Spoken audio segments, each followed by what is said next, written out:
So what is thermal imaging? I know there's a lot of, you're seeing a lot of it now in the maritime environment. It's frankly been around for quite a while. It's not a new technology. It's just one that now is really from a price point, because performance-wise, it's always been a very viable technology for our military for many years. Similar to, we look at it like taking the same track as what GPS did.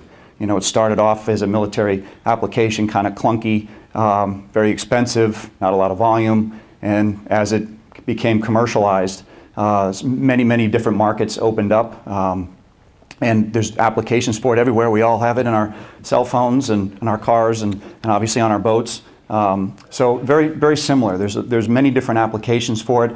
I get the question quite a bit, is this a thermal camera or is it an infrared camera? It is. It's all the same. Call it thermal energy, call it heat, call it infrared. Everything gives off, everything above absolute zero gives off infrared energy. So a log that's been floating in the water for who knows how long is going to have a thermal signature. Even a piece of ice, if I were to take this piece of ice right here, and I know some of you, and I'll show this out there afterward. I know somebody can't see this display, but I have my hands with the ice on it. Just a little bit of ice is going to, so the applications for a thermal camera on the water are there's many of them, and I'm going to talk about that here for a second. But first, I want to take a step back and not assume that everybody knows what I'm talking about when we say infrared. What is infrared? Well, I promise you I'll only do this for one slide. I'm going to go back to high school science, and we're going to talk about the electromagnetic spectrum. And I know John talked about microwave, and we talk about gamma rays, and we've all heard these. Well, that's all part of what we call the electromagnetic spectrum. And infrared is one that is non-visible, that is a longer wavelength than what we see. What we see on the slide here is what we call the visible light spectrum. All right. The wavelengths are such that they can stimulate the rods and the cones that are in our eyes, and we see it. Well, our eyes can't see infrared, but it's there. It's in everything. It's in everything in this room, as we discussed, from ice on up. Everything above absolute zero has an infrared signature. So with that said, when we're talking about this technology versus technologies, I know there's a lot of seasoned mariners in this room. You've undoubtedly seen starlight scopes, ITT, generation 1, 2, 3, and all this other stuff. Those are affected by visible light. So they have their limitations on the water. Thermal imaging, on the other hand, completely unaffected by visible light. So as you see, I've been running this one in the room right here, and you see the image that's on this display, you will see in complete darkness. It's unaffected by the lights in this room. So if we turn the lights completely off, which we don't need to, you're going to see that exact same image.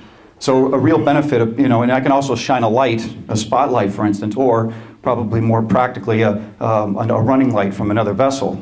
If you've used a starlight scope out on the water before, you stick that up to your eye and some other boat shines his light at you, you've lost your night vision, and it just blooms out the screen.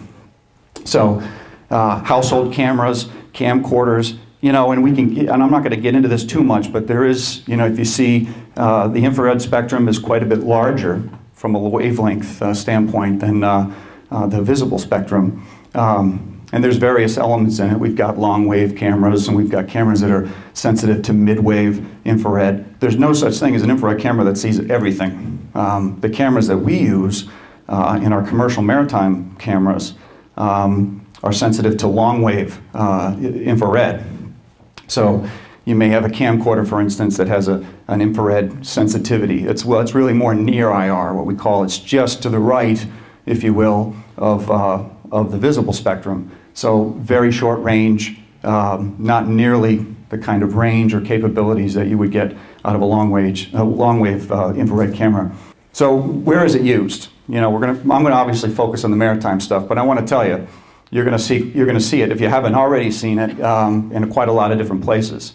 Again, FLIR, we're a big company, and that's partly because there's a lot of market for this technology. We've been doing this for over 25 years. Obviously, government is a big part of what we do in our pedigree. In fact, if you're wondering where the term FLIR comes from, it is an acronym, or formerly an acronym from the military, that's forward-looking infrared. We coined the term, and it's become kind of the Kleenex of the industry, you know, because we obviously have competition. But when somebody says, well, I have a FLIR, and they don't necessarily own a FLIR, a product that's owned by us, or built by us, but the nice thing is we get that we get that name recognition. So, but you see, you know, the different divisions. I'm over on the commercial side, and in our business unit, my team focuses specifically on anything that floats. And the benefit, and I'm going to talk about it for maritime, it runs the gamut from small boaters all the way up to big LNG tankers and commercial vessels. Down along the bottom, you know, a lot of what we do, there's obviously scientific benefits from it, and a lot of scientific applications for it. But utility workers, to be able to look very clearly and see electrical architecture, see where there's hot spots in an electrical line. For medical purposes, to see different kinds of ailments, if you will. Cancer, for instance, resonates, or cells in some cases will resonate, it will have a different thermal signature. Obviously, security and surveillance is a big part of what we do. You can't hide your heat. Bad guys can't hide their heat. And you don't need a big, high-powered spotlight out there with like you would with a visible camera to see what they're doing.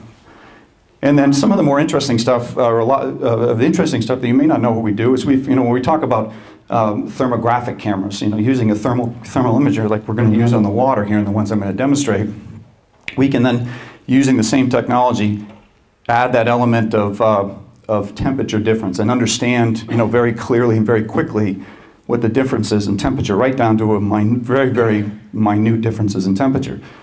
So we've got a thermographic division, or many business units that focus on that element, where you can, for instance, shine a camera at somebody and know instantaneously what their core temperature is. So if you think about, you know, the situation of a SARS outbreak, or, you know, on a ship, for instance, I always think about it in terms of maritime, but, you know, obviously on an airplane that just came in from overseas, and there's been a swine flu outbreak or whatever, to be able to quickly see what somebody's temperature is, and then pull those people aside that have 104 and be maybe a little more medically invasive with them, as opposed to stopping everybody and telling them to, I need to take your temperature.